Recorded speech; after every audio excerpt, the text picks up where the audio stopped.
Salve, ladies and gentlemen, eu espero que todos estejam muito bem e vamos direto ao ponto, pessoal. Hoje nós tivemos a reunião, do Federal Reserve, tirando aquelas dúvidas, as perguntas e também a decisão de taxa de juros. É o seguinte, pessoal, eu anotei aqui algumas coisas, as coisas mais importantes que ele falou, mas eu já vou deixar bem claro que basicamente ele não mudou nem um pouco o seu discurso. Vamos então às coisas que eu anotei aqui, o que ele falou de mais importante na reunião, pessoal. Primeiro, ele disse que a inflação caiu bastante. Legal. Isso é interessante para o mercado, mas temos algumas outras coisas. Ele sempre tenta colocar a culpa em alguma coisa. Ele nunca é o culpado.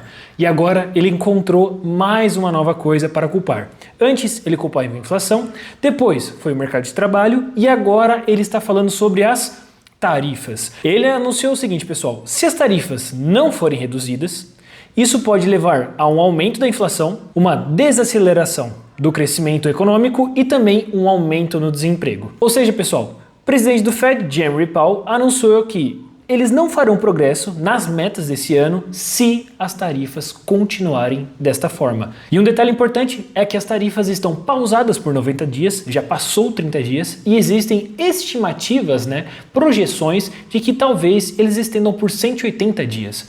Bem, eu acredito que isso não é muito positivo para o mercado, porque estender mais essa pausa gera o quê? Gera mais incerteza, e o mercado não gosta de incerteza, pessoal.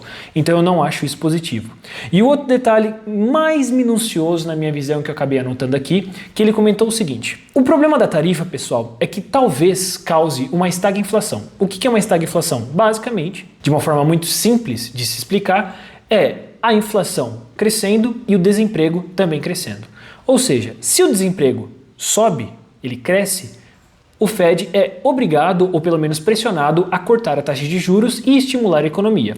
Porém, se a inflação volta a subir, isso faz com que eles sejam pressionados e também acreditem que seja melhor aumentar a taxa de juros, ou pelo menos continuar com elas elevadas, para controlar a inflação. Então, o que acontece se os dois acontecerem ao mesmo tempo? Desemprego aumenta e inflação aumenta. Bem, nós temos um grande problema econômico vindo por aí. Não estou dizendo que isso está acontecendo ou vai acontecer, tá? Mas pelas falas, do jeito que ele respondeu as perguntas e ele comentou hoje, eu acredito que isso possa ser um medo que possa estar passando na cabeça dele. Certo, pessoal? Mas vamos então aos dados, vamos aos indicadores aqui, alguns dados que eu trouxe para vocês que talvez ajude muito a tomar uma decisão. Aqui no FedWatch, pessoal, se a gente olhar, no dia 18 de junho de 2025, que será a próxima decisão da taxa de juros, tem 76% de chance de ocorrer a manutenção, então nem corte, nem mesmo alta, e 23% de um corte na taxa de juros. Só que se a gente for lá para julho, onde estava aumentando as estimativas, já 56% depois das perguntas respondidas por hoje e a decisão da taxa de juros, mais da metade acredita que ocorrerá o corte na taxa de juros. Eu, pessoal, já falei isso em outros vídeos, não gosto muito de olhar para isso, principalmente com um gap de tempo muito longo. A gente está falando de junho. Até junho vai aparecer vários dados macroeconômicos que possam mudar a visão do Fed. Mas eu acredito realmente que possa ocorrer o corte na taxa de juros em junho, não em julho. Mas até lá temos muitos dados para verificar. Próximo dado que eu quero mostrar para vocês, que eu acho muito interessante e o que ajuda muito o preço do Bitcoin a subir, são as entradas de ETF, pessoal. Se a gente olhar aqui o semanal, nas últimas 2 semanas nós tivemos grande entrada financeira por parte dos ETFs de Bitcoin à vista. Tanto que na semana retrasada, no dia 24/4, o fechamento semanal, foi uma das maiores semanas positivas de entradas no Bitcoin, pessoal. E logo na segunda a gente teve uma decaída e agora nós estamos no começo ainda da semana, mas estamos positivos apesar do preço estar levemente em queda de 0,5% mais ou menos. E eu estou observando bastante como os ETFs reagem aos indicadores e às questões macroeconômicas. E eu falo isso, pessoal, porque onde a gente teve aqui uma das maiores saídas, por parte dos ETFs, o Bitcoin acabou retraindo bastante. Apesar de ter segurado aí no seu suporte principal, os ETFs pressionaram muito o preço do Bitcoin negativamente. Da mesma forma que quando entra positivamente, é extremamente positivo para o preço do Bitcoin. Então, estou olhando isso de perto, pessoal. Continuamos ainda positivos e torço para que continue positivo. Logo em seguida, eu já mostrei isso para vocês também, e eu acho isso incrível, mas às vezes me dá um pouco de medo. Vamos a um dado relativamente negativo, tá? O que acontece? Bitcoin Exchange Liquidation Map é basicamente o mapa de liquidações de Bitcoin e quase todas as corretoras, ou pelo menos as principais, né? Que nós temos aqui a Binance, OKX e Bybit. O que eu falo aqui, pessoal? Os preços aqui onde tem muito dinheiro, eles servem como um imã. Então, se tiver muito preço de liquidação, né, muito valor, muito dinheiro para ser liquidado em, por exemplo, 100 mil dólares, eu acredito, Matheus, que a probabilidade de chegar a 100 mil dólares é alta. Por quê? Porque é como se fosse um imã. Os que manipulam, né, as pessoas, as instituições, as baleias que manipulam o mercado, ganham muito dinheiro nisso. As próprias corretoras também. E por que eu estou dizendo que esse dado aqui é relativamente negativo para a gente? Se a gente olhar, pessoal, nós estamos aqui, ó, se o preço do Bitcoin cair para 83 mil dólares, 17 bilhões de dólares serão liquidados nesse preço. Enquanto que se o preço subir para 107, ou vamos colocar aqui, ó, 100 mil dólares, 4,5 bilhões de dólares serão liquidados nesse ponto. Então a proporção é de quase 3 vezes, né, de um imã puxando o preço para baixo para depois subir, do que ir para cima e deixar mais ordens de short, né? São ordens de short serem liquidadas. Long. Ou mais ordens de long serem liquidadas. Então assim, eu vejo esse dado como negativo porque tem muito dinheiro aqui na região dos 84. E se a gente olha aqui no gráfico, pessoal, os 86, ó, tá vendo? 86 e 84 mil dólares é basicamente aonde tem a EMA de 200 períodos. Para quem já está um pouco familiarizado com o gráfico, a EMA de 200 representa muita coisa nos ativos voláteis, não só no Bitcoin, mas também no mercado acionário. Basicamente, ele representa ótimos pontos de compra ou até mesmo reversão de tendência. Nós vemos aqui que tivemos ótimos pontos de compra. Quem comprou aqui já está com um lucro interessante, então a gente pode pegar aqui, por exemplo, vamos colocar aqui os 84 mil dólares.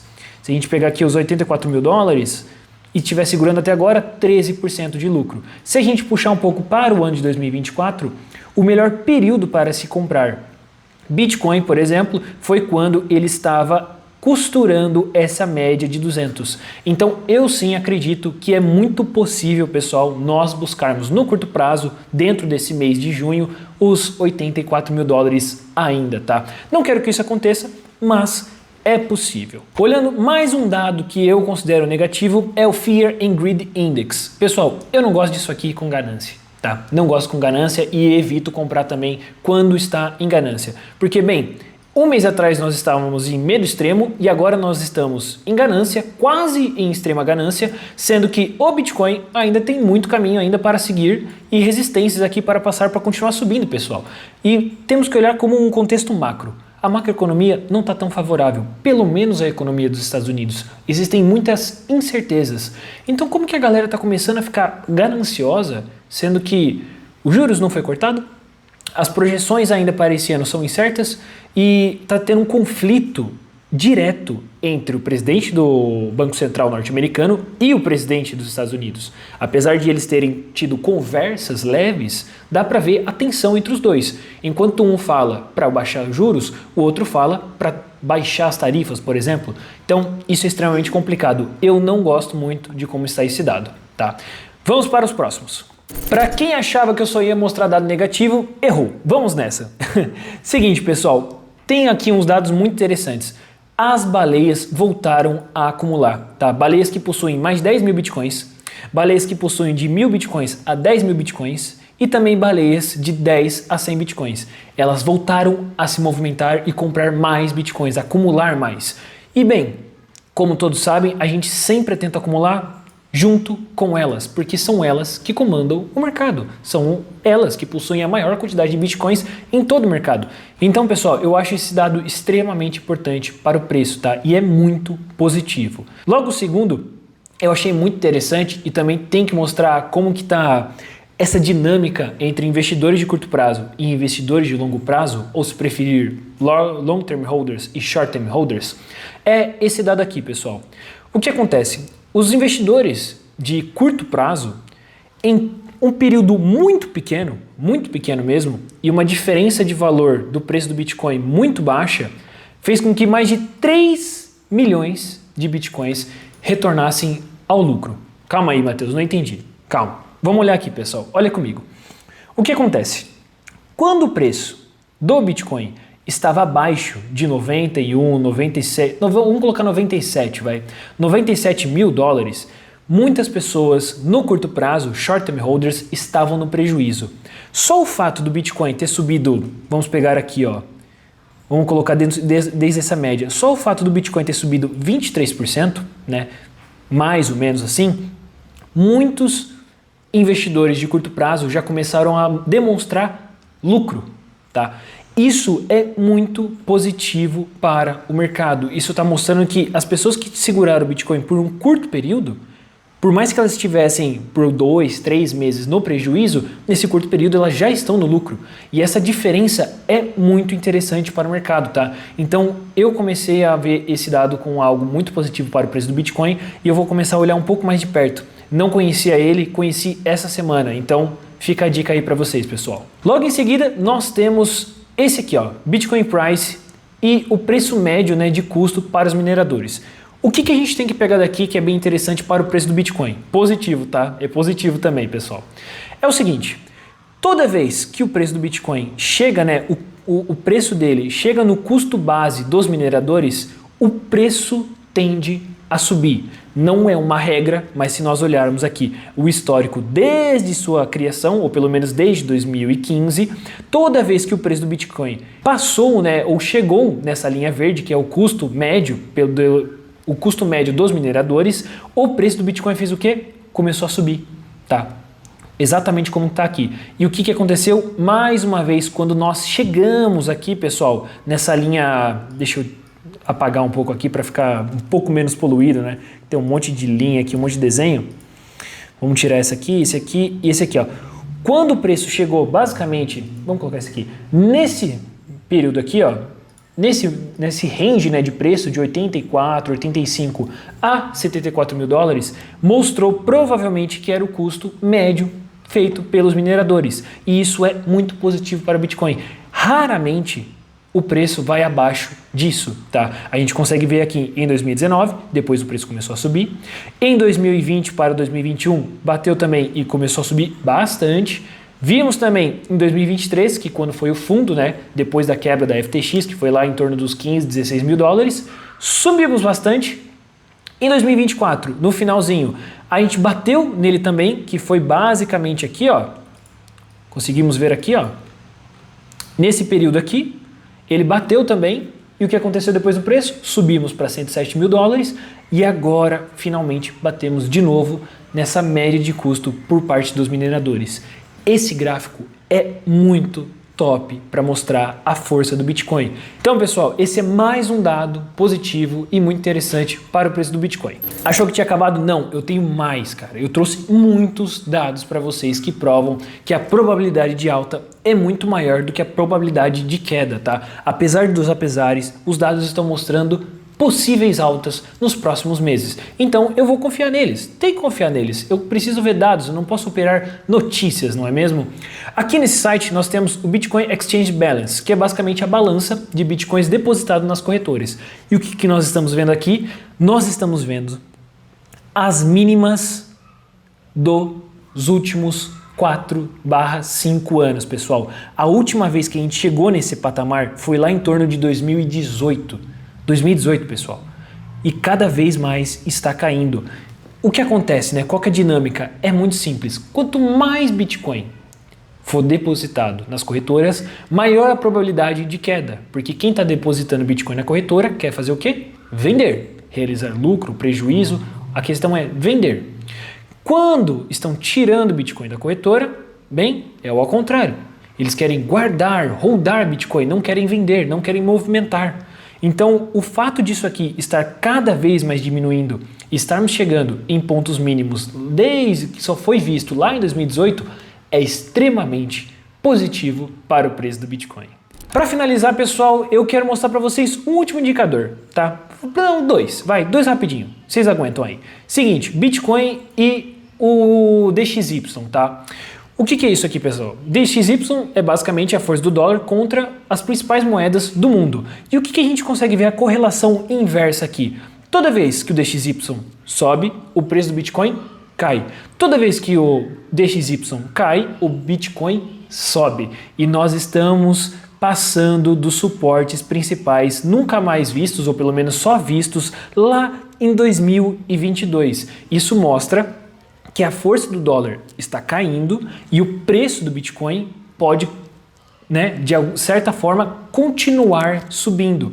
Então, a força do dólar cair não é bom só para o Bitcoin, tá? Mas sim para todos os mercados acionários do mundo todo, para todos os ativos de risco, porque isso faz com que os produtos fiquem mais baratos, tá? E por último, na minha visão, nós só vamos entrar em bear market, tá? Vamos colocar assim, um dado que é indispensável, é o total stablecoins market cap. Enquanto esse ativo estiver subindo, esse indicador, enquanto tiver mais dinheiro entrando no mercado cripto, não tem motivo para ser bear market, pessoal.